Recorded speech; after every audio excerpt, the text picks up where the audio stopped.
There are regular protests against these issues after drone strikes. You'll see sometimes thousands of people from the areas where these strikes happen going out and blocking roads. So it's like a regular thing on the ground in Pakistan with the current parliamentary commission, which has given the current recommendations. It's just the latest manifestation of that.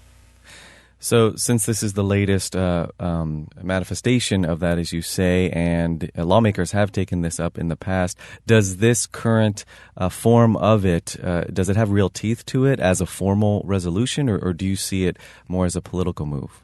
It may be a political move because there's elections coming up next year, but in either case, a lot of these demands have widespread support from all parties in the landscape.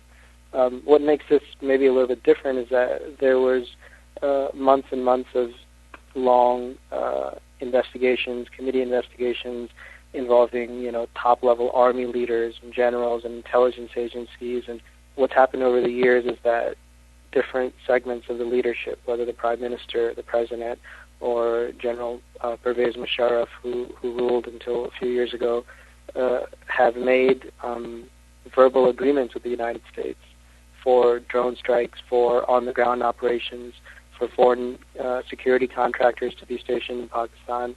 And those verbal agreements at different times have bubbled up through the media, but they haven't always been confronted in a legal sense in the courts or in other places.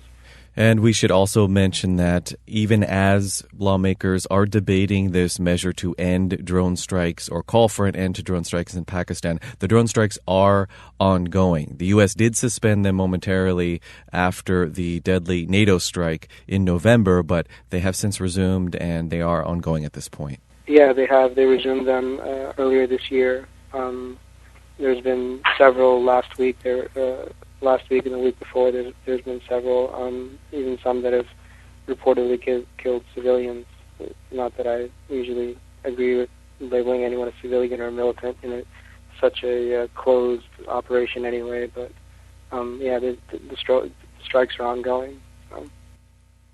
Another aspect of the commission is that it calls for a formal apology from the U.S. for the deadly NATO